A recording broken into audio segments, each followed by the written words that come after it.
before you start, ladies and gentlemen, welcome to the Ox Cord podcast presented by Boot Crew Media and sponsored by Maker's Mark. I am your host, Cruz Oxenrider, as always, joined by the co-host whose pro team is 0-1, Nick Perkins, and the interns whose pro teams are also 0-1, Bond, Snow, and Wyatt is in the cave. My team's the only one that actually won this weekend. Boys, how are we doing? Week 1 of the NFL in the books. Does it make you feel good just beating up on like weak, innocent people? Does that make you feel good? Yes, it does. Especially when you almost lost that fight, by the way. Really close. Almost in both college and in pro, but guess what? True. Still won. Yeah. That's all I care about. Hell of a week in college football. Alabama survives a thriller against Texas. Ton of upsets. We're talking top 10, top 15 teams losing to unranked Sunbelt teams. Look out. Arkansas clearly proving that they might be the second or third best team in the SEC right now. Then, of course, we have NFL week 1. Ton of crazy games. We're going to get into Nick's clinical depression about the Atlanta Falcons and how the Green Bay Packers are DONE done. But let's start with that is true though. Yeah, the first thing not so much, but the Green Bay, that's true. They're done. So Aaron Rodgers is done. Let's start with it. Bama, Texas. Everyone had Bama going into Austin, winning by 20, covering the spread. Texas isn't back, horns down, and it was Nick. It was like a way too close. Movie. Way too close. It had disaster written all over it. It was hot. It was loud. It was just muggy. It was just everything that could possibly go wrong went wrong. And we still somehow found a way to get out of there with a 1-point win. Nick, this was like the definition of a trap game. And absolutely. And I thought 20 was a lot. And I thought, you know what? I think we're better than these guys, but 20 is still a little bit disrespectful.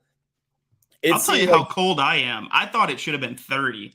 That's how much, that's how cold I am. I did not expect Ewers in that Texas offense to be able to move the ball so easily. Now, obviously, Texas has that quarterback issue for some reason. Every time they play Alabama, their quarterback gets hurt, and so he went out for the game in the first half and never came back. So they had to turn to Hudson Card, who was pretty much on one leg the whole game, and that still came down to a 1-point win. So Cruz, in my opinion, I don't know if Alabama really deserved to win that game, but you were there. You saw it. It was, you talked about the temperature. Did that have effects on these teams over there?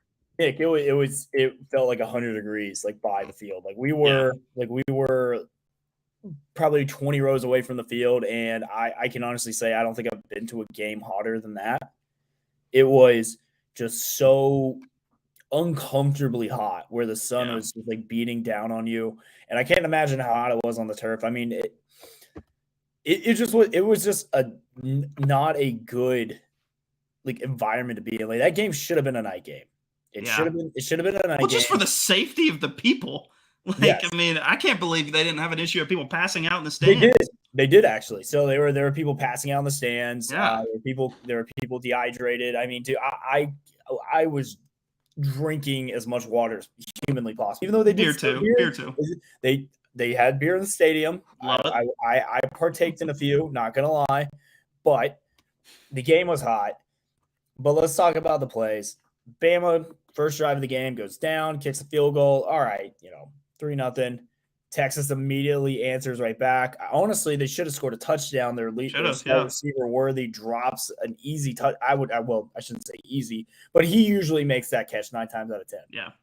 Now that kid's got some talent. He's the next. He's real deal, man. Yeah, he's a burner. And then stupid penalties. I'm talking Nick. I mean, how many times can Will Anderson line off offsides? Well, I'm telling you what happened too, and I saw at least 5. Yeah. I mean, it's dumb penalties too. I mean, it's mental errors, and I think that's probably what most late coaches hit that he had. That's just stupid. I mean, that was just frustration. He was having a terrible game up to that point, and just kind of let out his frustration on a guy that was on the ground. So not really good on his part. But I'll tell you, that's the worst game I've ever seen him play, and he was still part of the two biggest plays on the Alabama defense, and he was the main contributor to both of them. So that's how good this guy is. Is like in his worst game, he makes a difference in the game. No, he absolutely saved it, especially like in the fourth quarter. We'll get to that. Blocked field goal and that big sack. Yeah, which again, no one is really talking about that blocked field goal at the half, and we'll touch on it in a minute. But Texas goes down, and they march back, and they tie it up. It's like, okay, like is this? It felt at that point, Nick. Do you remember 2014 Ole Miss? All too well, friend. Yeah, so it's all like it felt like one of those games where it's like, all right, hostile environment on the road, offenses that can move the ball. It just had that eerie feel about it, and I'm like, oh man, like I really hope it's not like another one of these. And then literally the next play off the drive, Chase McCullough just right up the sidelines, great outside zone. Or it just blocked up. Jace just takes it 81 yards to the house. Yep. I mean, at that point, it's like, okay, I think now we're feeling pretty good right now. Again, Texas does not waver. They come right back and punch us right in the mouth. Yeah. I mean, give credit to that coaching staff. We talked about all offseason how, that team gave up on the coaching staff last season. They quit halfway through. That's how they ended up 5-7 last year, because there was so much talent on that team last year. They should have never been 5-7. But credit to them and credit to the coaching staff. They never gave up. They stood Alabama, the giant that is Alabama, down and pointed to the center of the ring and traded blows with them for for 58 minutes. Until that last 2 minute drive, they were right there in it, right? So they were going to win the game. So credit to them and credit. They lost and got ranked in the top 25. So obviously the voters feel the same way, that they're a pretty damn good team. No, what do they end up finishing ranked as? 21st. Okay, that's very deserving. Which is crazy to say about a team that lost that ends up ranked. Right. I mean, that's saying something. But we got to talk about the injury. Like, yours goes down. Dallas Turner gets flagged. I didn't think it was a late hit. In that situation, that was just me, but everyone in the crowd that we were around were chanting, "This is like Colt all over again," calling it dirty. I don't think it was a dirty play. Have you seen the replay of it? Yes. Okay, so the main question, obviously, everybody's asking is, what do you expect the defender to do there? Really, truly. Yeah. He jumps into your arms and you're running 15, 20 miles an hour at him. Like, what do you really expect to be done there? And in the moment, it looked way worse than it turned out to be. It comes back. It's nothing serious. Now he's even labeled day-to-day, so he can come back. He might only miss like a game. Oh, so I saw 4 to 6 weeks, so he's now day-to-day. And then now, as of today, I saw earlier the report that it's day-to-day, along with Bijan Robinson, which, by the way, the best running lived up to the hype. Absolutely, 100% lived up to the hype. So good. He's going to make an NFL team very happy next year. But Bijan Robinson, cuts it out, takes it to the outside, boom, tied again. And then it just from that point, Bama did not score till the fourth quarter. Like, it was the Texas show. And I'm gonna say this. If yours doesn't go down, I think Texas wins this game. Not only did they win the game, they probably beat Alabama by 17 or 20. Like, it's probably not even really a game. If yours doesn't go down, we lose that game by 3 touchdowns. Yeah, he could not be stopped. It was one of the, you remember 2010 Stephen Garcia. It was just one of those games, and I'm not saying he's, got the talent. I think he's an NFL quarterback. I've seen one game of him, and I can tell he's got the instinct and the footwork and the mechanics to be an NFL quarterback. And it just felt like one of those games like Stephen Garcia, like I was saying, is just like he's on that day. And there is not a damn thing you can do to stop it. You can throw the house at him. You can sit back in coverage. You can give him all the different kind of coverage. He's going to find the open man. And that's what he did up and down the field until he got hurt. Yeah. And then his backup comes in, Hudson Card. Shout out to that kid. He got hurt. He got his nails, man. Yeah. He was playing his heart out. And then I think the game-defining play, the game-changing or the game-saving play is – obviously, people are going to talk about Bryce getting out of the sack or the fourth down play. I think it was Will Anderson coming across and blocking the field goal. Everyone thought it was shanked. I thought it was shanked. I didn't know that Will Anderson had blocked it till the next day because from where I was sitting, it just looked like he shanked it. Will Anderson got in there, got a hand on it, and basically pushed it over to the side. Yeah. I mean, it was incredible. And that right there keeps the game tied at half. I mean, obviously it's not sexy, but it's true. But huge momentum shift though, right there. Huge, because Texas gets the ball coming out of the half. They score 3 there. They come down and kick, score a touchdown. Their next drive, obviously, it didn't happen that way. But you never know how these games play when the momentum shifts like that, right? So huge momentum. I mean, 2 huge momentum shifts in the game was caused by Will Anderson. Yeah, and then in the third quarter, not much happened. It was a lot of defensive stands.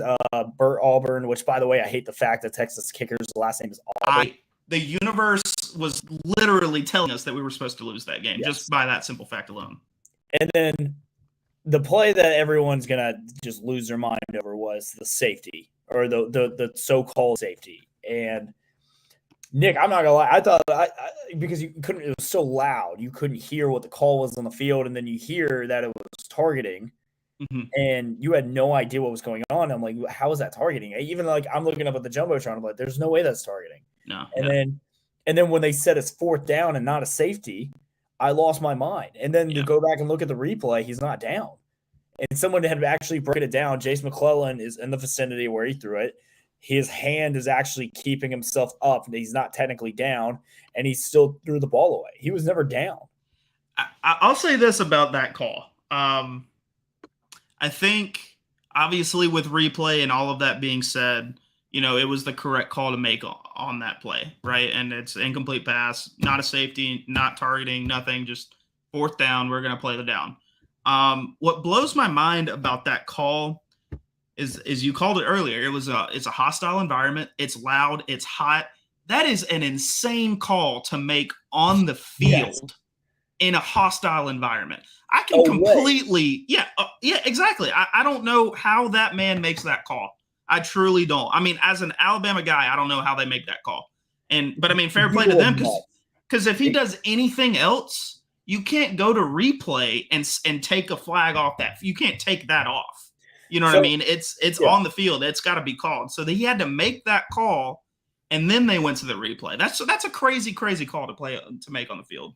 I couldn't believe it. It was absolutely insane. People around us were going nuts. I imagine that is the closest thing I can ever say that like Bama got a call, because that was Bama got a call there. That was 100% getting a call. I can't. Yeah. And I felt the Texas people who we were sitting around were actually very nice, and they were like looking at me like, "Come on, like come on, not like this. Don't not like this."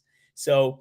Go down, 4th quarter happens, man. It's starting to get a little tight. And then Texas kicks another field goal. They go up 10-16. I'm starting to get a little nervous. That next drive, Nick, 11 plays, 75 yards, and 4.5 minutes off the clock. Bryce Young just clicked. And he was under duress all day. The offensive line it's in shambles. I mean, this offensive line, I think it's somehow worse than last year. Which is saying something. And then Bryce is running for his life. He's making plays. Receivers were dropping balls, which is a huge concern because there's no Mechie. There's no Slade Bolden. I would take Slade Bolden at this point. I would, because I know he wouldn't do this. And there's no Jamison Williams. Burton couldn't get open. Isaiah Bond, the freshman, who's now number 17, Bryce made an incredible effort and throw, and then he drops it in his hands. Gibbs was the main guy, if you really look at it. Like Gibbs, other than Bryce, was the best player on the field. Gibbs, every time I watch him, and this is not me being a homer, like I just watching him, he looks like Alvin Kamara in an Alabama. I was going to say Le'Veon Bell, honestly. Like he's just that freaking good. He just with the tape, with the sideline tape and the dreads, it looks like he looks like Alvin Kamara on the field. He only had 22 yards rushing. Like if you take away Jace's run. That goes for 81 yards. We only had 80 yards rushing, Nick. If you take away that 81-yard run by Jace, we had 23 carries for 80 yards at that point. That's sad. Yeah. That is unacceptable. I know Texas was, playing fantastic ball, but we got outworked, out-physicaled, out-manned at the line of scrimmage. But Jamar Gibbs, 9 receptions, 74 yards, and of course, Bryce, 2 Gibbs on that crazy touchdown. I don't know how Bryce was able to contort his body to throw it across and somehow find him in the back of the end zone. I mean, Bryce to me. That's why he's a Heisman Trophy winner. Yeah, well, I mean, and there was some stuff going on saying that, like, can you even win the Heisman in September? There's not another player in the country that can do that. Show me another quarterback in this league right now that can do that drive, the same athleticism, the same plays that Bryce Young made, and you can't. There's just no way. I mean, he's the best player at the hardest position on the best team. I don't know how he's not the Heisman. I'm a homer, and I get that, but like objectively speaking, yeah, how is he not the Heisman? That was like Patrick Mahomes stuff on that last drive, and so all right, we're up. All right, things are like okay. We're starting like this is it. Like we've got the game under control. Like we're doing this. And then, we stopped Texas again. So we, 7 minutes off the clock. And from that point, like 7 minutes away. And then we just can't, we go for it on fourth down. Can't get it. Terrible play call. Terrible play calling. Terrible. And and we'll touch on Bill O'Brien in a minute. But the play calling is atrocious. It really was. You have Gibbs and you have Jace McClellan. You have, and you go Roydell Williams. On a fourth and one, and he trips himself. You have Trey Sanders. You have running backs who can bully you around. Like, I know we had a hard time running the ball. If worst case scenario, just QB sneak Bryce. Yeah. It was mind blowing. You give Texas a short field momentum. I thought Texas was going to go score a touchdown to win the game, and then able to hold them on to a field goal. And then Bryce, again, 9 plays, 61 yards in a minute 19, gets that third down, or I'm sorry, not that third down, that fourth down throw.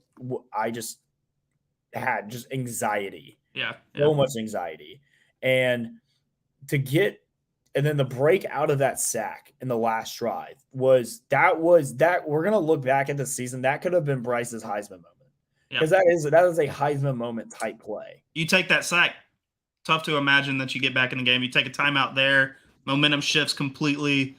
You're out of field goal range at that point. As I believe that would have been back on like the 40-yard line. It would have been like a 62-yard kick. So, hard to imagine we win the game if he takes that sack there. So I can't say it enough, man. I mean, it's like, the light parted and God shined on that field for Alabama on that drive, because that should have been a sack. The completion to Gibbs earlier on in the drive had a really, really good opportunity of getting picked off. For Bryce, the throw before that for Bryce to be able to stand in the pocket, deliver one at the very last second. I mean, it was just one of those it was like LSU in 2014. Yeah. When that last drive. Yeah. I mean, just went down the TJ Yeldon screen pass. It was just one of those where everything lined up perfectly. And Bryce is good enough to execute. So if you look at that play, and we're talking about the play where he got out of the sack, it was first and 10. I think they were like on the 37-yard line. And Gibbs is supposed to chip block. So it was a corner blitz, and Gibbs runs right by him. And it was a perfectly called and timed blitz. If that corner, he just whiffed and he sacks him. I'm looking at it like right now. If he got him, he would be down at the Texas 44-yard line. You have one timeout. Bama has to waste it. Like, it's going to be tough. And then he rips it off. Game changer. It's an incredible play. That's a Russell Wilson type play. And I will say this. I know that we're going to expect to get JoJo Earl back, and we're going to get Tyler Harrell back, the transfer from Louisville. We haven't seen him yet, but he's the burner. But getting Cameron Latu back was a massive, because that was Bryce's security blanket last year. Gibbs is his check down guy this time. I'm excited that he's back. It was clutch. And overall, Will Riker, I love you. You'll never pay for another meal in Tuscaloosa. Who do you think is more deserving for the nickname the Night King? Because like he's got ice in his veins. Is it Bryce or Will? I'm gonna have to go Bryce, man. Because without Bryce, Will doesn't get a shot. True, man, absolutely. But I mean, college kickers. We've seen it all throughout the year so far. And for Will to step up and hit that shot. You saw this weekend multiple times. In fact, BYU had like 4 missed field goals. Yeah. Even in the NFL, too. I mean, like, kickers, and that wasn't an automatic. That was off the right hash. He's a right-footed kicker. Like, that's a tough kick.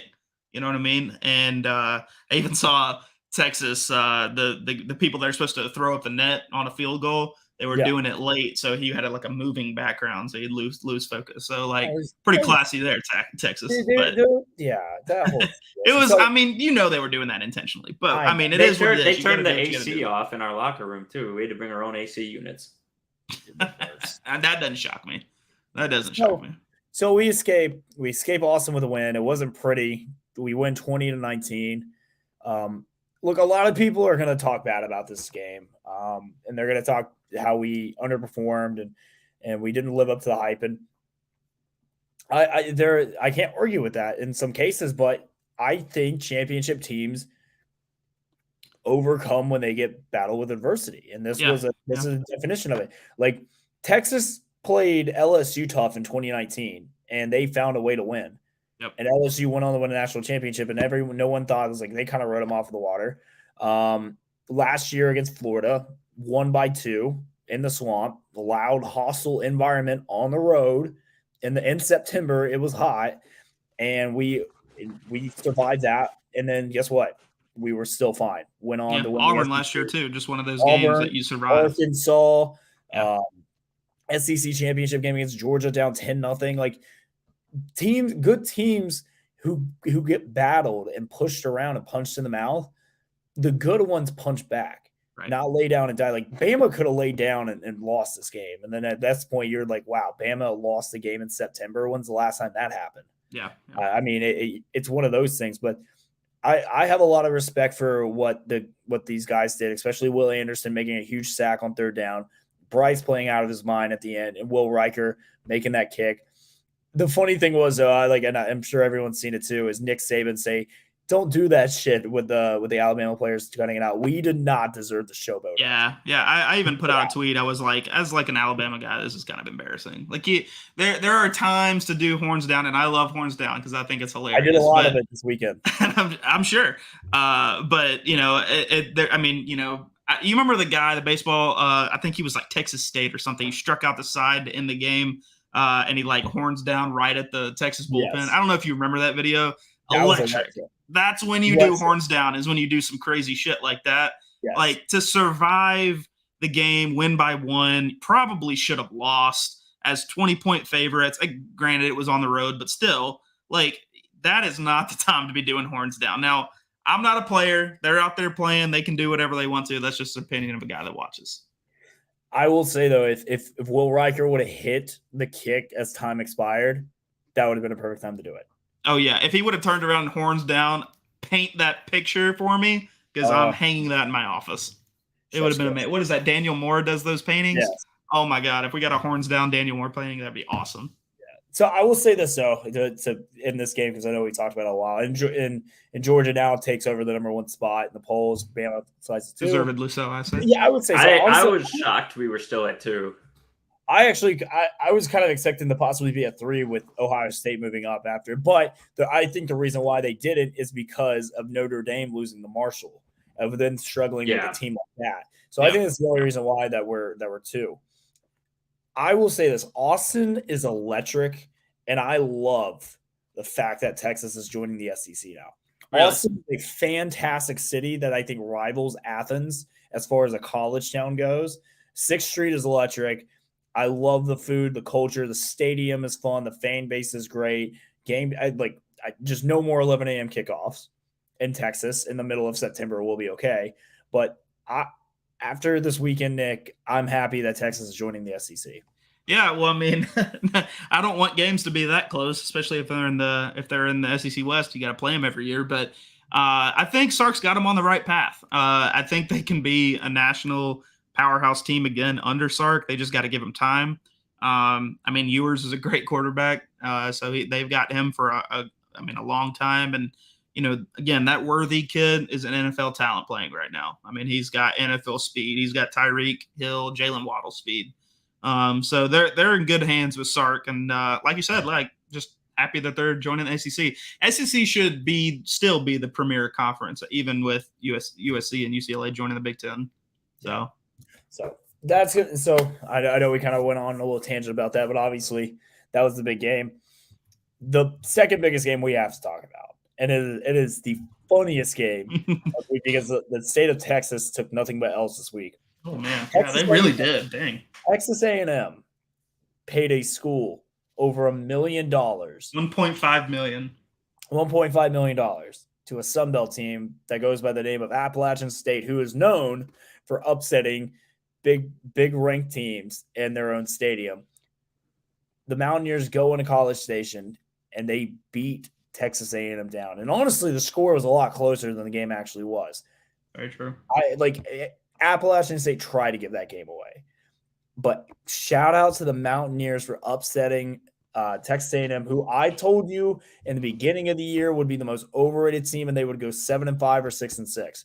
This is not a good football team. They're overrated, and they're riding the coattails of last year's win against Alabama. They're not that team. I think Miami might beat them by 2 touchdowns this coming week. Where did they end up ranked at this week? 25th. 25th. Yeah. Oh, so you go from being 6th. I think they squeaked in, yeah, if I remember correctly. They probably kept them there just so Miami could say it's a top 25. Yeah, top 25. No, because Miami's going to win that game. I fully believe, but contrary to actually what you just said, did you know they have a 100% red zone conversion rate right now, scoring in the red zone? Yeah, they're the best. They're the best team in college football in terms of red zone percentage, but they're the worst team in terms of trips to the red zone because they have 1 trip. They have 1 trip to the red zone, and they scored in it. So granted, if they get to the red zone, they're automatic. But this offense is struggling right now, man. With what's his name? Haynes King, is that his name? Yeah, I don't think he's that bad of a quarterback, truly. But man, this offense is struggling under him, and I wouldn't be as so far to say that Jimbo Fisher might go to his backup for this next week. I know it's going to be tough to put a new starter against that Miami defense because I do think they're actually very underrated. But I don't know. You're not going to win that game with Miami with Haynes King at quarterback. Maybe I say that and then he's going to start and win. They'll beat him by 20, but I don't see it, man. This offense is not doing well with him under center. I just think they lost too much. I think they just lost too much on offense and on defense. They're getting pushed around at the line of scrimmage. I just didn't like this team to begin with. I think they're talent-wise, they're a top 25 team in the country. I just never thought they were top 10. Yeah.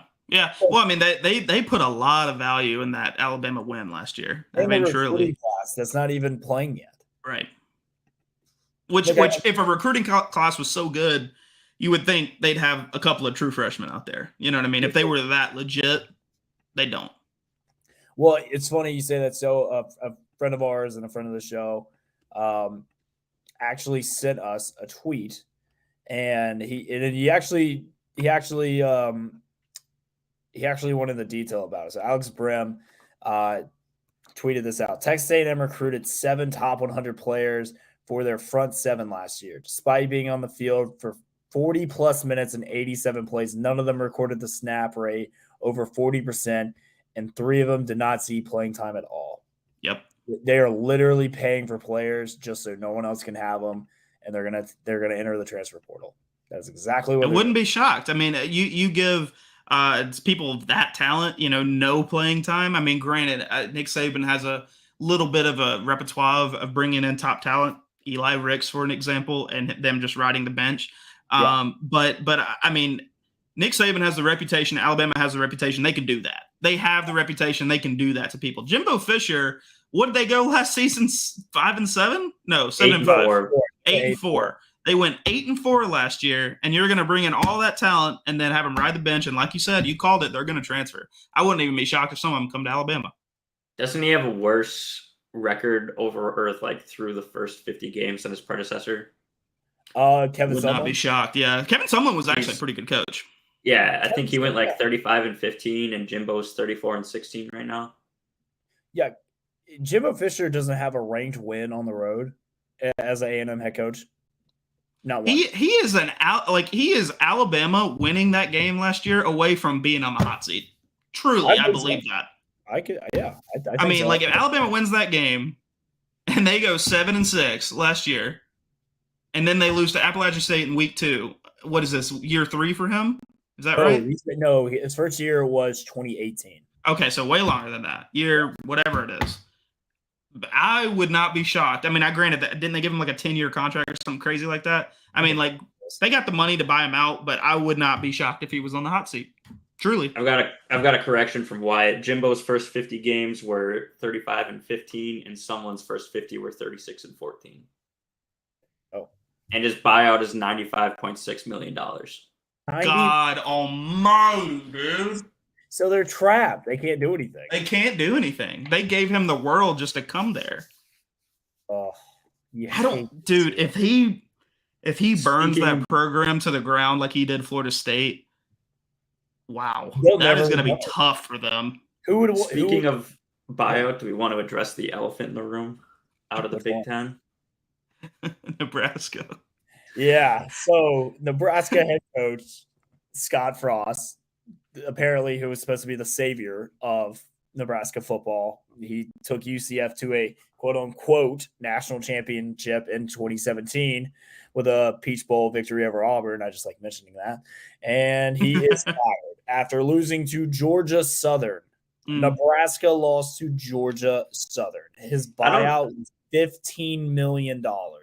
And it would have been $7.5 million if they waited 3 weeks until October 1st, but they're so 19 days upset with him that they just ate the $7.5 million now and just cut him. That tells me a big booster is like, I am done with this shit. Yeah, like that is him calling the athletic director directly, probably on his house phone, and saying like, if you don't fire this, I'm firing you, kind of thing. I think this has to be one of the worst coaching tenures, I would say, in recent college football. And I would, yeah. I mean, you can't. It's hard to. No, what was the guy that got fired at Alabama for not, and he didn't even coach a game? What was his name? Can't think of it right now. He went to a strip club and got fired. I can't think of it though. Man, Cruz, don't do this to me, man. I gotta find this name. Hold on. I gotta find that. Hold on. You're gonna know the name as soon as I say it. Mike Price. Mike Price. Yeah. He got fired at Alabama before because he took the job, and then I want to say it was like a couple weeks later he was found drunk as hell at a strip club, and I think he may have gotten a DUI. Don't correct me if I'm wrong on that one. I don't think, actually, maybe that's not correct, but he got caught being drunk at a strip club, and Alabama fired him before he even coached a game. Well, I mean, if we look at recent history now, he probably would have won a national championship. True.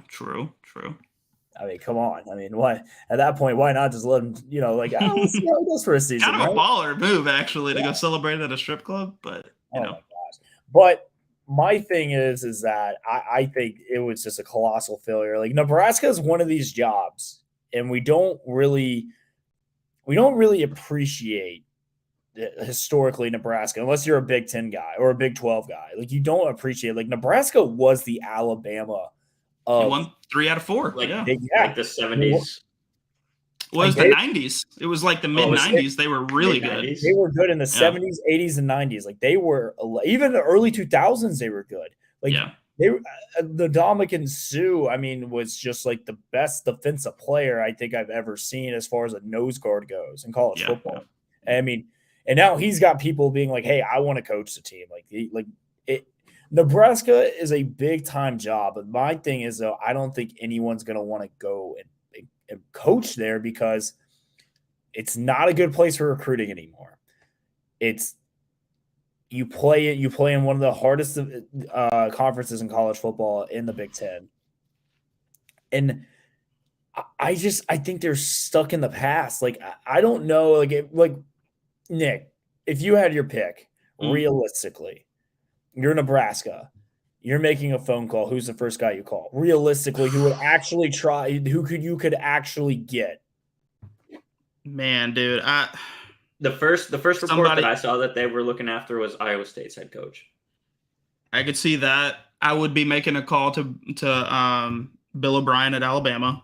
I think he has. But legitimately, I mean, as a guy that was a head coach that probably hasn't enjoyed his time in Tuscaloosa. Let's be very honest, with the fan base kind of disliking him. So that's an understatement. We know that he can recruit too. Well, yeah, and he's got the NFL like connections. He's going to be able to recruit there. So if I was Nebraska's AD, he would be on my short list at least. Okay. Now, what about you, Bon? Who do you think? If you can call anyone you want in the country, you get one phone call. Who are you calling? Throw the bag at Lincoln Riley. Oh, he's not leaving California. Come on, we're saying reasonably. Yeah. Okay, you offer him enough money, make him the highest paid coach, make us pay Nick Saban some more, just like Dabo. Does Nebraska even really have that kind of money, though? I know they used to be really, really good, but do they have that? Like, can they? I don't think they can beat USC money. Oh, probably Alabama, but there's Texas also might be the only people that can beat USC. It's got to be less than half. And Lincoln Riley is loving his time in California, dude. So, he loves it. You asked where I would go. Yeah, bro, I mean, but you'd be a terrible AD. Like you wouldn't get that guy. I'm not working in athletics. All right, I would go, and this would be kind of like a little bit out there, but I think he could actually come and make Nebraska cool. I would say Lane Kiffin. Ugh. Do you think I don't think no way Lane Kiffin's leaving Ole Miss. I think Nebraska would throw the bag at him. He'd be in the Big Ten. He'd be away from playing Nick Saban. Yeah. You could kind of like he made Ole Miss cool. Ole Miss was kind of like just It was kind of mid. Yeah. And he went to Oxford and made it fun and made it cool and made it popular to want to go there and transfer there because like kids want to play for Lane Kiffin. Yeah. I think it would be a very interesting move to be like, I think Nebraska could throw the bag at Lane. And I think Lane, legacy-wise, with Nebraska, because like if you look historically, Nebraska is clearly a better program than Ole Miss. And so you go there. If you look in the division that you're in the Big Ten, I mean, you have a shot at playing, for a Big Ten championship. I mean, that is something real. No, I'm not saying like he could come in and immediately do that. Sure. Oh no, that's a 5-year rebuild right now for sure. If you want my actual answer, it's Aranda out of Baylor. That's a good pick. Going from Baylor to Nebraska is a good step up, and he's shown that he can rebuild the program because now Baylor's, aside from losing to BYU. That BYU team's sneaky though. I'll give them that. They're sneaky. Yeah. But if you go ahead, could have that team back up to like competing for first or second in the West in 4 or 5 years. Yeah. But if you look at it, so let's just say hypothetically, they sign Lane Kiffin, 5-year deal. The teams he has to go up against in his own division, he has Purdue, Illinois, Wisconsin, Iowa, Minnesota, and Northwestern. I think arguably there's 2 coaches that you could say like, okay, he's on that tier. It is Pat Fitzgerald at Northwestern, but I would take Nebraska historically over them, or Kurt Ferentz at Iowa, which right now Iowa's kind of a bit of a hot mess. Their QB has a passer rating of 3.4. That is not good. Holy cow! And he has thrown fewer touchdown passes than his QB are. And then you have I love PJ Fleck in Minnesota. Like in Minnesota right now, they look. I love PJ Fleck. But I would just think that would be an interesting situation. I don't think it'll ever happen, but like if I'm Nebraska, I'd be like, okay, like we want to make a splash, we want a big name, but someone who can come in, definitely kill it with recruiting, make it, compete for a Big Ten championship within a couple years. I think Lane Kiffin would be a guy to call. I think you have to make, if you're a Nebraska AD right now, you kind of have to make a big splash on a hire right here. You can't go out and get like a Brian Harsin type guy where it's like you don't really understand the pick, because I feel like Nebraska is dangerously close to slipping off into obscurity of college football. They're obscure. I mean, it's pretty irrelevant right now, but people are still talking about them. How many more years of being this bad before people just stop giving a shit? Yeah. That's what I'm saying. Like nobody gives a shit if Northwestern loses a football game right now. Nebraska still makes headline news. So that's what I'm saying in the sense of they got to go out and get a guy that can really do well in that program, or it's going to be a really, really long road back for him. Yeah. So let's do a little bit of rapid fire throughout the rest of the top 25. Georgia, now the new number 1 team in the country. They win 33-0 over Samford. That was very rude of them to beat up on another school from Alabama, but that's the time. Ohio State bounces back off their lackluster performance over Notre Dame. CJ Stroud, 351 yards, 4 touchdowns, and a 45-12 win over Arkansas State. Michigan beating down the Hawaiians 56-10. JJ McCarthy, 11 of 12, 229, and 3 touchdowns. They look legit. Michigan looks like they are just as good as last year, maybe even a little bit better. I know they haven't really been tested yet, but from better than Ohio State, I'd say right now. I think they look a little more consistent. Clemson wins 35-12 over Furman. Get this, Furman's quarterback by the name of Huff. He went 30 of 39 for 256 and a touchdown. He was actually the leading passer of that game. The Furman's quarterback was. That is something. I guess that Clemson defense is pretty shocking to me, actually. And it wasn't one of those games where he got all of his yards in the fourth quarter. Clemson pulled his start. They were in there the entire game because, obviously there until the very, very end, it was kind of a halfway a game to watch. I mean, we had just seen all these other teams go down earlier in the day, and then God bless you if you wake up and Furman beats Clemson. That'd be crazy. That would be. I don't know how I'd be able. I mean, this game was tied. It was 10-3 after the first. It was at one point 21-9. But yeah, they were within the realm of possibility in that game. Yeah, until the end. Like an interception, like Tyler Huff. I mean, I think I'll give it to him. I mean, he outplayed DJ Uyunglele. He went. But I mean, DJ, is that really saying anything? DJ went 21 of 26, 231, and 2 touchdowns and interception, had a QBR of 92.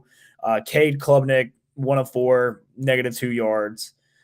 He didn't really do anything. But I mean, DJ, I guess he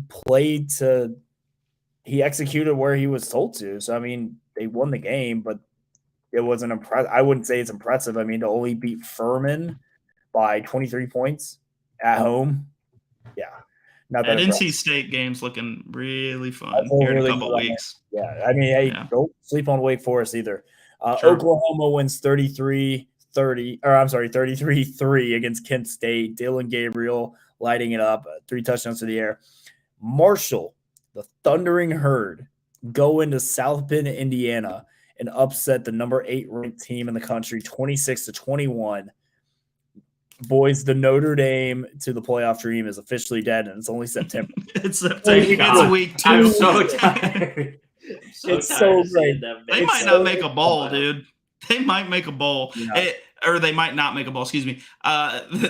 Their quarterback just got announced that he's out for the season. He has a crazy stress fracture in his shoulder or something crazy like that. So yes. hate to see that guy go down, but man, the state of that football team right now is really bad. Yeah, Freeman might get fired after 1 year. Marshall's head coach actually used to be an Alabama guy. We love to see it. Yeah. So Baylor versus BYU, intense game, wild game. Baylor though taken down, number 9 team in the country, taken down in double overtime by BYU. This was a pretty crazy game. For those who didn't watch, it was up late too. So I unfortunately didn't get to see all of it. But I will say this. I love the Fighting Mormons. They are fun to watch. They are offensively a very fun football team. I think Baylor will be okay, though. I think Baylor. No shot you just called them the Fighting Mormons. I did. They're the Cougars. Well, I mean, it's like the Fighting Irish. You were going from Notre Dame to this game, that kind of the Fighting Mormons. I like it. I think it should be their secondary nickname. I like the Fighting Mormons. Mormons are crazy, man. You don't want to meet a couple of those guys in the back alley after a couple beers. They don't drink. They're Mormon. Yeah, they don't drink. No, I'm saying you're drunk and they're sober and they just kick the shit out of you. That's what I'm saying. They're feisty. How many? How often do you hang out with Mormons, Nick? I look, man. I know Mormons. That's all you need to know about me. I mean, Taysom Hill's a Mormon. Look what he did to your team's defense yesterday. Oh, is he actually? Yes, he went to BYU. He had one good run. Let's come on. It's still what? Taysom he was your entire team for 3 quarters. How does that feel? Still won. Yeah, well, I'll tell you what. You got lucky. You got lucky. I'm not done yet. USC takes care of business 41-28. Caleb Williams looking good. Look at this. 20 of 27, 341 in the air, 4 touchdowns. Jordan Addison, 7 catches, 172 yards, and 2 touchdowns. I wish he really would have came to Alabama now. Oof, yeah, that kid's good. Yeah, Oklahoma State team I'm really high on this year. Spencer Sanders, 268 yards, 2 touchdowns. They beat Arizona State by 34-17. Kentucky going into the swamp and upsetting number 12 Florida, but I think we all agreed Florida being ranked number 12 was very premature. Both quarterbacks did not look good. Levis did not look good, and Anthony Richardson looked very mediocre. I think both of these teams can be good and can be competitive, but I think it's Georgia's just head and shoulders better than both these teams. It's gonna come down to whether Tennessee can. Are they playing in Athens or in? It's in Athens. Yeah. Okay. Then, if it was in Neyland Stadium, man, I would have that game. I might go to that game. That'd be a fun one to go to. Yeah. Now Utah. You talk about bouncing back from a heartbreaking loss. They beat Southern Utah 73-7. Talk about taking out some frustration on somebody people. Or Oregon put 70 up this week too, didn't they? Did they? We only talk about top 5 teams on this show. Yeah. I mean, I'm pretty sure they're right Oregon's now. Trash. Garbage. Michigan State, our boy Mel Tucker, they beat Akron 52-0. Miami beat Southern Miss 30-7. Arkansas beat the hell out of South Carolina. Score was a little bit closer than it probably should have been, 44-30. Tennessee escapes Pittsburgh in overtime. Slovis gets hurt for Pitt, and Tennessee's able to take advantage of. My playoff pick, NC State wins 55-3. Washington State upsetting the Badgers 17-14. Did not see that coming. Ole Miss wins 59-3. Wake Forest, the battle versus Vandy, the battle of the nerds. Sam Hartman back from his first game after a blood clot scare. 300 yards, 4 touchdowns. They win 45-25. Good for Vandy though for starting out 2-1. 2-0, yeah, 2-0, and then obviously lose that one. But put up a fight in that one. I mean, you look at Vandy teams of in the past. You know that might not be that close of a game. They might not put up 25 points. So I guess give them credit where it's due. I'm happy for them. Good. We're looking good for our over 3 wins, guys. Clap it up. Clap it up. Good job, Vandy. Good job, Vandy. And that wraps up the top 25. I think this was a fun weekend in college football. I love me some craziness and upsets. I'm not used to seeing Bama in a close game, but I got my one of the year out of the way. Now, if everyone else can just be a 20-point ball game, that would be really, really cool. Just saying. Cruz can't be selling any more souls, guys. We got to save them. I had to sell a soul in week 1. Or week 2. Week 2, yeah. I was going to say, you shouldn't have sold one. And unless did you sell one in the Saints game as well? That would actually explain a lot of things, actually. I cannot confirm nor deny. But okay. Before we get into our NFL preview, recap of week 1, obviously we have to talk about the DraftKings Sportsbook app. Download the DraftKings Sportsbook app and download and use promo code BOOT. That's BOOT. Bet $5 and win $150 in free bets. DraftKings Sportsbook app, an official sponsor of the Oxford podcast and officially gambling partner of the NFL. Now, week 1, NFL. We have football on Saturdays. We have football on Sundays. I'm so happy that it's back. But Nick, let's just go ahead and get it out of the way. Let's rip this Band-Aid off really fast. Yeah, let's do it. Green Bay Packers suck.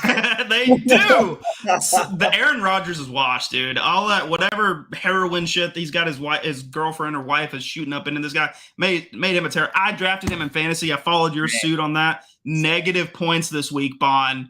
Negative points, Aaron Rodgers. I don't know what happened to this guy. Yeah, he scrub is what it was. He got outplayed by Kirk Cousins. Yes. Granted, it was in the Vikings, and Vikings actually look sneaky good this year. Not gonna lie, but yeah, they do. But here's what I want to do, Nick, because me and you we're gonna have it out with our team. So Wyatt, I want to bring you in, and I want you to take me and Nick out of this, and I want you and Bond to just I will give you. I'm gonna mute myself. I will give you 3 minutes to just vent and let it out. But remember, we only have one F-bomb and don't use it yet.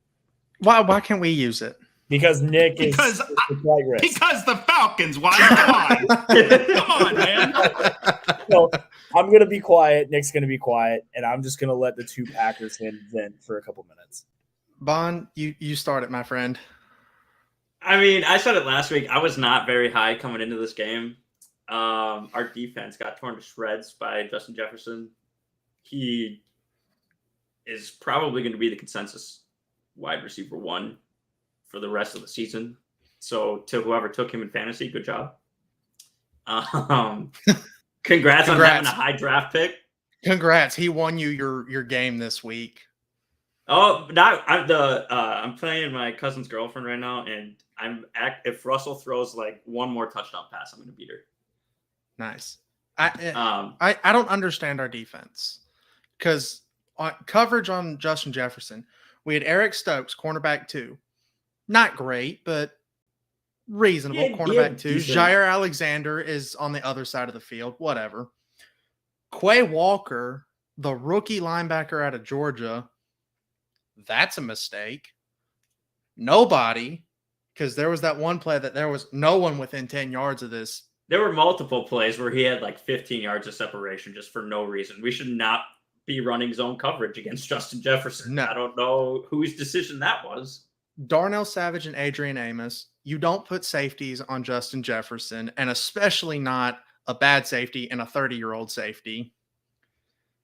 And the coup de grace of the whole entire damn thing, Preston Smith, the edge rusher, was lined up in the slot on Justin Jefferson. I saw that on my drive. I don't know what. Well, the issue is at that point it's just screw it. Nothing else has worked. Let's try something else. The issue is that Justin Jefferson, they were lining up everywhere. So you can run it where you have Jair just sit behind the middle linebackers, wait for Jefferson to go, but then you can't get your assignments in the huddle, and you have to wait for Jair to figure out where Jefferson is, and then everyone else has to figure out their assignments on the fly. Yeah. And then you add in the fact that they were using him in motion practically every other play. Yeah. Which throws an even bigger wrinkle into it. So I said it in the group chat after the game. Vikings are going to win the North this year.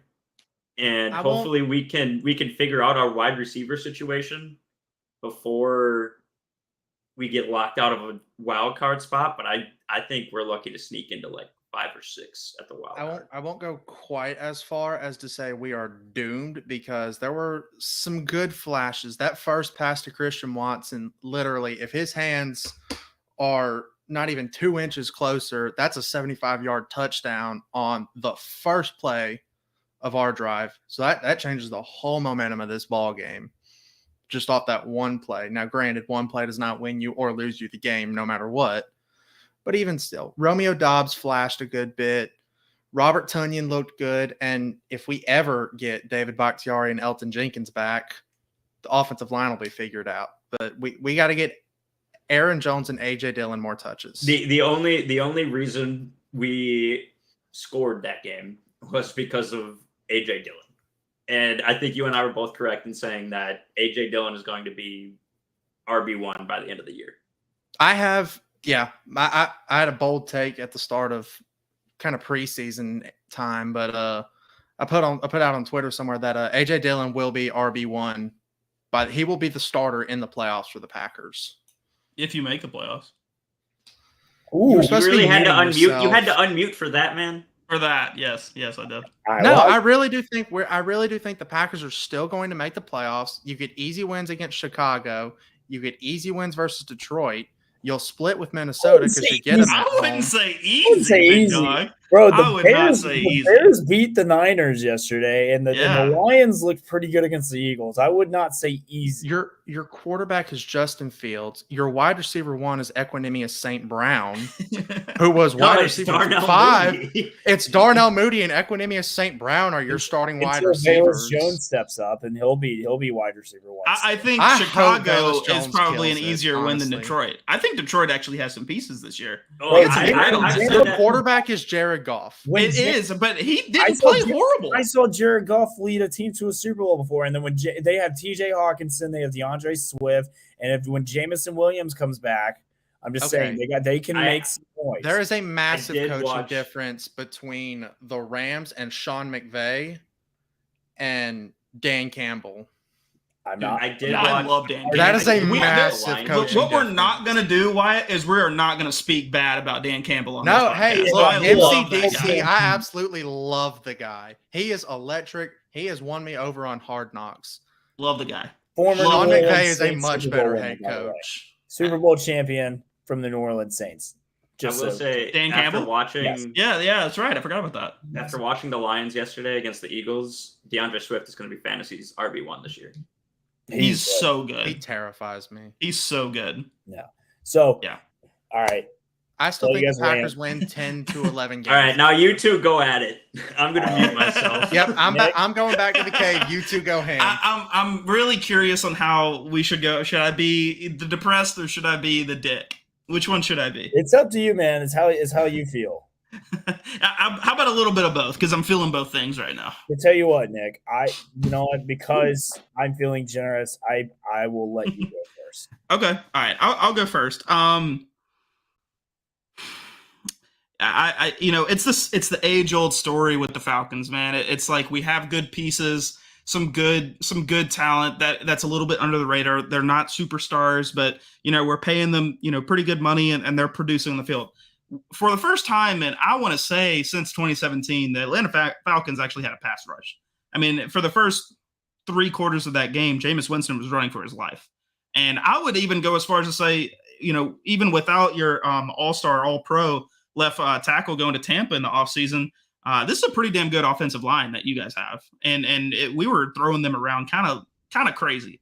It shocked me.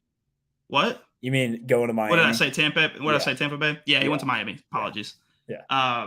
But yeah, no, he went to Miami. But I would say your offensive line's still pretty good, wouldn't you? Yeah. No. And you would even have to say for the first 3 quarters at least we were getting pressure to Jameis Winston, which is not. Yes. That's not normal for a Falcons defense. No, pass rush was really, really good. Yeah, and so I think we played really well. Marcus Mariota, exceeded all expectations for me. It looks like he's really putting in a lot of effort out there. I know that kind of sounds crazy, but you can look at some professional athletes and tell that they're not going 100%. Marcus Mariota was given everything and more for that team yesterday. But the one thing that the Falcons just can't get over is coaching, man. It's just coaching. I don't, 26-10 with what was it, 12 minutes and 41 seconds left. I sent a text in a group chat saying, look, I know how this game ends. I called it 27-26. It just is what it is. And then I watched everything I predicted and feared happen right in front of my eyes. Jameis Winston lit fire. Michael Thomas looked like he was the all-pro receiver that I will admittedly say he is. Oh, say that again. Michael Thomas is a top 5 wide receiver this year. If he plays like he did in that 4th quarter, playing like his head's on fire, it looked like he might have joined the defensive huddle and gone out there and played free safety. That's how intense this guy was playing. He's a top 5 wide receiver if he plays like that, and Jameis Winston stays healthy. As a Falcons guy, I'm saying I admit that. But there's even with all of that being said, there is not a damn reason a team should be up 26-10 in the 4th quarter and blow that lead at home, man. At home. I get it happening in Jerry World. I get it happening maybe in the Super Bowl. A lot of intense. You're on your home fucking field, man. Home field, and you let in like that happen. I mean, it wasn't like the stadium wasn't full. It was a sold out game. The place was rocking. I never heard Mercedes-Benz that loud since probably 2017 when we went to the Super Bowl. It's so sad. It's so sad that we got the effort that we did out of the players on that field and the coaches blew that game. That's what bothers me the most is we got I don't even know how old Cordell Patterson is. He's got to be in his late 20s. You know, I mean, for a running back to last that long is pretty crazy. He's 30 years old. He is 30 years of age, and he's playing this way. Marcus Mariota, not playing in 2 years, comes out in his first game starting, plays that way. I mean, Drake London, first game in the NFL, had a pretty decent game. Kyle Pitts, less to be desired. And then the defense to play the way they did, and then to still lose. I think that's what hurts the most. I would have rather gotten killed 50-0 than have that happen. I'm to the point now. Sell the franchise, get him out of Atlanta, give me some peace. Just give me, because I can't walk away from a team. I'm not a guy that I'm just not a fan of them anymore. I can't do that. I mean, I've lived through Alabama being bad, and now we're good. I've lived through every team that I've ever supported being really, really bad, and they've had good spurts and bad spurts, but I can't be the guy to leave a team. They have to leave me, and I need Arthur Blank to just sell the team so I can be done. Please. All right, I'm done. I'm sorry. That was a lot. It's just sad, man. You know, like I know you love it. You had a smile on your face the whole time, but like you just objectively, it's a sad state that a team happens like that. Nick, it's bad. It's bad. Look, as obviously as good as buds and co-hosts that we are, I felt bad for you. I got to say this. I was trash talking in the group chat the entire time of that game, and multiple group chats actually that we were in the entire time. The entire time. And to your credit, you held your tongue till the end, so I'll give you credit for that. You could have very much said, Nick, you know what's about to happen, and I would have said, yeah, you're right. But credit to you, you waited till the end because you kind of had to be honest. You almost lost that game. I did, and it could have gone so many different ways, but. All right. Let me just say, first things first, a huge shout out to Cordell Patterson. Dude he was fantastic. 22 carries, 120 yards, touchdown. We just couldn't stop him. We could not stop Marcus Mariota. Could not stop him either. Like he looked fantastic. Sure, there were a couple plays he probably wishes he had back. But I thought he played fantastic. He had 72 yards rushing and 215 in the air. I thought he played very well for his first game as a Falcon, and he was basically brought in to be a bridge guy for Desmond Ridder. I don't think that's the case. I don't want to see him on the field after that performance. No. We lost the game. Marcus won my heart with that one. Yeah, he put his heart out fantastic. So I'll start off with the Saints. So yes, I thought the Falcons' pass rush was fantastic in the first 3 quarters yesterday. Losing Armstead was big, and then of course with Trevor Penning being out for the first couple, I think the first 2 months of the season at left tackle, it's gonna hurt. Losing Armstead was big. I will say this: Ryan Ramczyk and Aaron McCoy looks great. They're 2 of our best offensive tackle or right tackle and center. Andrews Pete, Cesar Ruiz, they frustrate the hell out of me. So it's just kind of hard. But shout out to the Falcons, they played. I thought that the play calling was very safe. I thought it was just very predictable, not putting Jameis in good situations. I thought we abandoned the run really early. Alvin Kamara only had 9 carries for 39 yards. And then he only had 3 catches for 7 yards. It was just frustrating to see, like, having a guy as talented as Alvin Kamara not have a major impact in the game. And then we break it off. Like Taysom Hill has a 57-yard touchdown, or I'm sorry, 57-yard run down the sideline, and then scores in the touchdown later. That was really our offense for the first couple of quarters. And then it looked like we're going to lose this game. Jameis Winston gets hurt. At least that's what it appeared. Comes out of the tent, and then everything just changed. Like, I don't know what happened, but something snapped. Rather, the play calling was just like, okay, we gotta play. Like we just gotta go. Yeah. Jameis Winston in the fourth quarter was the definition of perfect. Yeah. It was a masterpiece watching him and lead that offense. Jarvis Landry for the New Orleans Saints. Fantastic free agency addition. 7 catches, 114 yards in your first game, and then you have a 40-yard like go up in the air and moss on Casey Hayward to get it. Love seeing that. Michael Thomas can't guard Mike back. Kind of pedestrian in the first couple quarters, but he had 4 huge catches in that comeback in the fourth quarter. 5 catches, 57 yards, 2 touchdowns. AJ Terrell could not stop him. And I think AJ Terrell is a very good corner in the league, and Michael Thomas bodied him.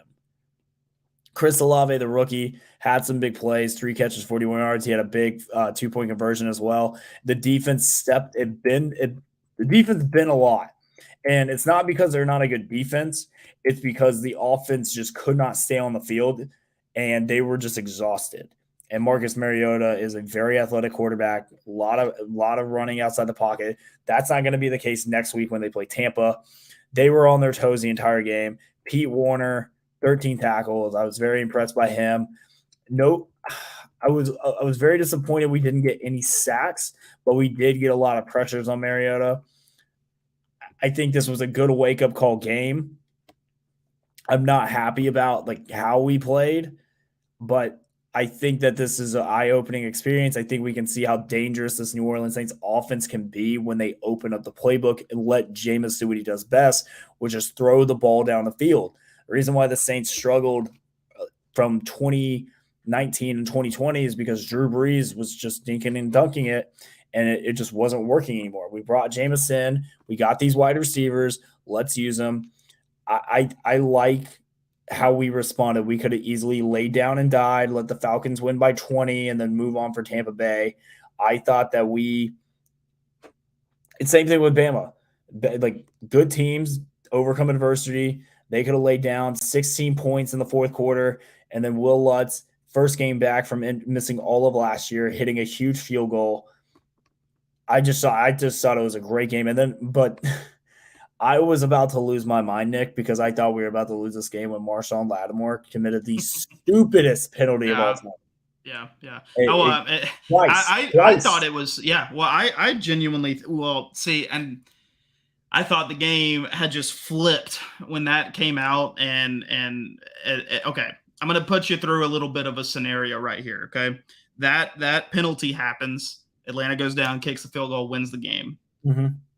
Is that worse or better than what happened to you in the playoffs where it was like the no call? No, of course not. No, the no call is still this day, and it always will be the worst call of all time. Oh, it'll be like the worst call, but which one would hurt more? The no call, correct? Yeah, no call. Yeah, it's not even comparable. I would have been like, well, that was just another stupid way for the Saints to lose. But luckily Marcus Davenport blocked it. I mean, I'll say this, Nick, and you can correct me if I'm wrong. If that kick doesn't get blocked, do you think it has a legitimate shot at going in from 63 yards? I do, and I only say it because it was blocked. It had to have been. I think what was it, 62 yards, 63 yards. Yeah, so 62 yards. You're gonna have to kick that thing pretty much right at the fingertips of a guy coming over the top.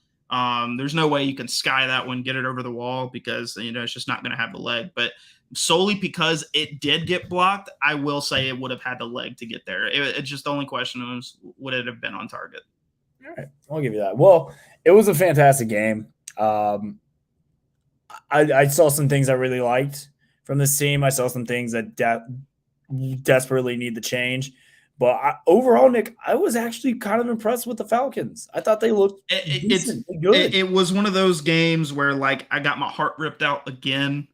I was seriously questioning the fandom. I still think if they sold the franchise, I'd be happy, and they moved to Winnipeg, I'd be happy. If it was the Winnipeg Falcons, I'd be over the moon.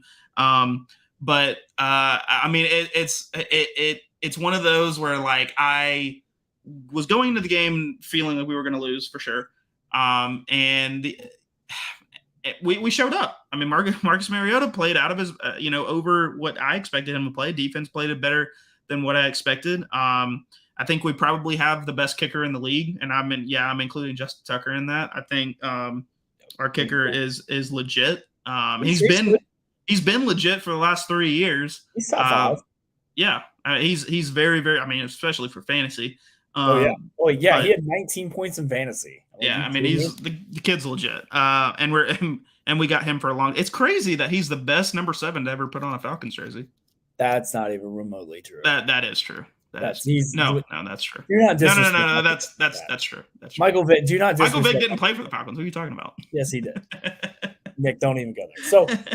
So I liked it. I thought that there was definitely some benefit. Now, Nick, with seeing how good your team played and how well they played, yeah.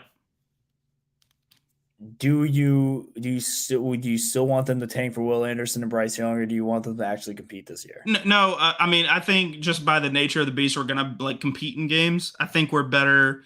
I mean, obviously the Seahawks are playing right now. I think they're playing out of their mind today. Probably playing with a lot of emotion against Russell Wilson. I don't think they're that great of a team. So I'd say the Falcons are better than the Seahawks. I'd say they're better than Chicago. I would say that they're better than the Jets. You know what I mean? So if we competed, I would say we're better than all 3 of those teams for sure. You think you're better? Do you think you're better than the Jets with Zach Wilson or without Zach Wilson? Well, I don't know how he's going to play after coming off an injury. I mean, just for right now with Joe Flacco under center, I would say that the Falcons are better than them. Obviously, the Texans, they won their game this week, right? They tied. They tied. That's right. 2020. So, and Indy, I think, is a better team than that. I don't think Texans are going to play that good all season. So I would even say that we're probably in the realm of being better than the Texans as well. So, yes, just for the simple fact, I would love to have Will Anderson and Bryce Young on the Falcons next year. Yeah, I hope we go 0-17 and we get them first overall. But I wouldn't mind seeing this team compete a little bit. I kind of like Spicy Mariota. I like this defense. They're kind of feisty. I just hope we never go away from putting pressure on the quarterback for some reason in the fourth quarter. We just literally stopped blitzing. That was the dumbest thing I've ever seen in my life. And guess what our defensive coordinator's name is? It's amazing. No, I don't know. Dean Pease. That's his name. Pease? Dean Pease. Yeah. Pees. That's his last name. Wow, I hated all of that. What an unfortunate last name. Terrible. But I mean, I guess he's made it this far. But I don't get the idea to go away from the pass rush in the fourth quarter. I don't get that. But. And we've been rambling for a bit, and I know we're getting ready to wrap up, but I am going to do our rapid fire rundown of the week 1 games, sponsored again by the DraftKings Sportsbook app. NFL action is in full swing here at DraftKings Sportsbook, an official sports betting partner of the NFL. We're talking touchdowns, big plays, and even bigger wins. New customers can bet just $5 on any NFL team to get a win, and now you get $200 in free bets. That's right, I said 200, not 150, 200 in free bets if they do. Download the DraftKings Sportsbook app now. Use promo code BOOT, that's B-O-O-T, to get $200 in free bets when your team wins. Place a $5 bet on any football game.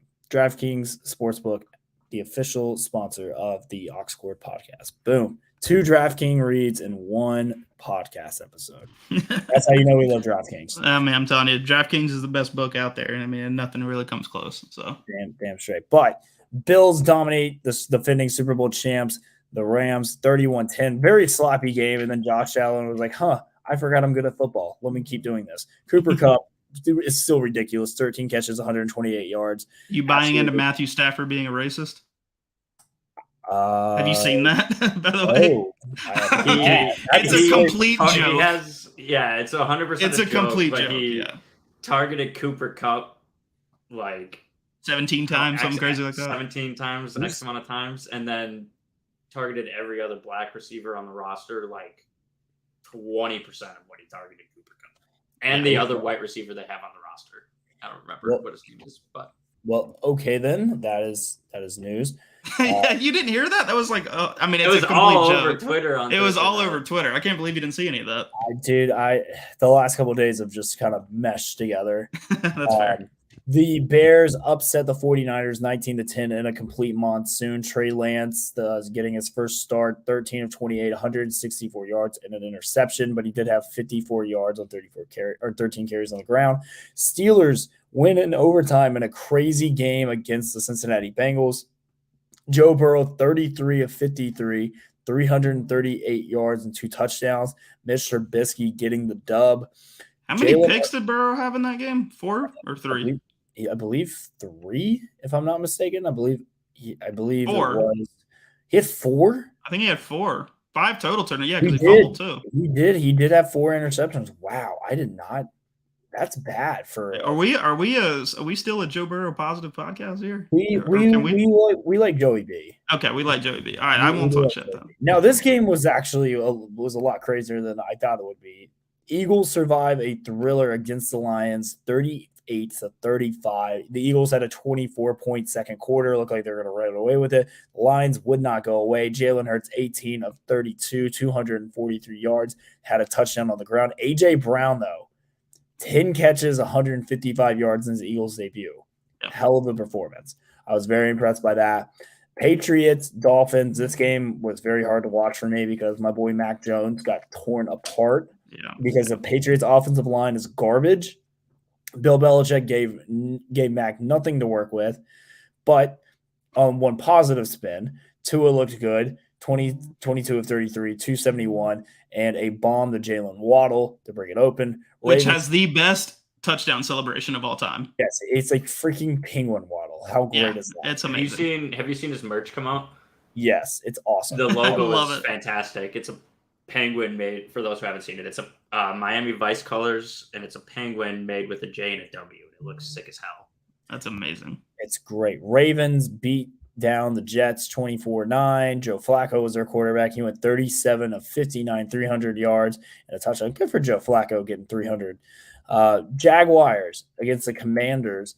Washington wins 28-22. Carson Wentz with 313 yards and 4 touchdowns. Jacksonville Jaguars are going to Jacksonville Jaguars. Doesn't matter. They're the worst franchise in pro sports. Lawrence is a bad quarterback.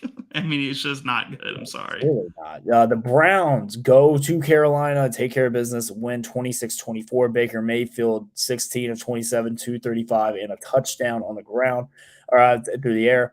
Had a bomb to Robbie Anderson. Nick Chubb, 22 carries, 141 yards. I was pretty shocked by that. Cade York hit a 58-yard field goal to win the game. Carolina not looking too hot. Colts and Texans in a 20-20 tie. Matt Ryan leading the comeback. 17-point fourth quarter for the Colts. He had 352 and a touchdown in the air. Man, you guys really could have used Matt Ryan this weekend. You know what? I'm at this point. Did you see any of the rest of that game? Obviously, 17-point fourth quarter, but he did not look good in that game up until then. So, well, Jonathan, it's the Jonathan Taylor show. 31 carries, 161 yards, and a touchdown. Yeah. And he's going to get that every single game this season. Oh, absolutely. Giants upset the Titans in Nashville. Saquon Barkley with a game-winning 2-point conversion on the weirdest-looking toss play I think I've ever seen. But Ryan Tannehill proven to the world that he is the definition of a mid-overachieving quarterback. Chiefs. No Tyreek Hill, no problem. Patrick Mahomes, 30 of 39, 360 in the air, and 5 tutties. I mean, good God, this guy is ridiculous. Travis Kelce, 8 catches, 121 yards, and a touchdown. Justin Herbert taking care of business against the Raiders, 24-29. Devontae Adams' first game as a Raider, 10 catches, 141 yards, a touchdown, and helping out my Tennessee team. That's right. And then, of course, the last game of Sunday night, which was Bucs Cowboys. Hated for it, but Dak, hurt his finger. He's getting surgery. Probably going to be out 6 to 8 weeks. Tom Brady, 18 of 27, 200 yards and a touchdown. Leonard Fournette, though, 21 carries, 127 yards. I'll give him that. I gotta say this about Dak Prescott. Dude is made of glass, and it's crazy to think that Brian Robinson got shot 3 times and he's going to be back playing football before Dak Prescott is. Isn't that crazy to think about? Dak Prescott essentially high-fived somebody and broke his hand. Brian Robinson got shot 3 times and he's going to be back sooner. Dak Prescott is a bitch. I will say that right now. There's also Elijah Mitchell, who was injured for the majority of last season, and first week against the Bears is now out. So yeah, if you drafted him in fantasy, that's tough. That's tough. What he tore something in his knee, right? Wasn't it? Is it season ending? I don't think so. I think it was just a minor injury, but he's going to miss a few weeks. Brutal. hate to see it. But continue. Sorry. No, that's it. And then, of course, right now, the game we have going on, the Monday night game, Broncos versus Seahawks. Seahawks right now currently with a 1-point lead against Russell Wilson and the Denver Broncos in his homecoming. I did not see that one coming, but I guess it is what it is. They're rocking the neon green. So, Seattle almost ripped off a big return. But that's it for the week 1 breakdown as far as the recap goes. Week 2, I got some big matchups. I'm going to be in New Orleans for the Saints-Bucks game. Can't wait to watch Brady get beat down again by this Saints defense. They've had his number since he's gotten to Tampa Bay. Really excited to see that. Nick, I don't know who your team plays. I don't really care either. I'm just kidding. No, I'm kidding. No, the Falcons played they play the Rams. God. So we're gonna get killed. No, because I mean, look. No, they're gonna. It's one of those where like, oh, the Rams aren't gonna be that good, and then they go in there and beat the Falcons by 28, and it's like, okay, the Rams, defending Super Bowl champs, that makes sense. And then of course the Packers get the Bears on Sunday Night Football next week. I think that'll be a good bounce back game for Rodgers. He historically owns Chicago. In fact, he makes it pretty well known that he loves saying it. He does. Hey, look, he does. And then we get a double header on Monday Night Football next week, guys. Titans and Bills, Vikings and Eagles. God, Vikings and Eagles is going to be a great game. I cannot Titans wait. And Bills is not. No. That will not get walked over. It's a Buffalo is favored by 10 in that matchup. It's Buffalo minus 10. Philadelphia favored at 1.5. Right now, Rams are a 10.5 point favorite. And right now, Tampa Bay is minus 3, so they're a 3-point favorite going into New Orleans. I like Saints plus 3. I would take Saints plus 3 against Brady and the Bucks. I like that a lot. But that is going to do it for our week 1 recap and week 2 of college football. I know we've been going for a while, but a lot of football to go over. You can follow me online at The Real Cruise Ox on Instagram, Twitter. Make sure you follow Boot Crew Media and the Oxford Podcast on all socials. Boys, how can they find you? We're running against the clock here, boys. So just drop in a follow at mperkins96. Appreciate it, Bond. Let them know what they got. At BondSnow_ on Twitter and at Oxford Podcast on TikTok. Wyatt, come out of your cave and do your plug that makes me laugh every time. At the Oxford Podcast, we're better than Nick Perkins. Drop a follow. Every time it doesn't fail. I'm a masochist. I love it. Can someone cut that up and please put that on social? That's funny. Oh, man, that's great. All right. Well, we love you guys, and we will see you on Thursday.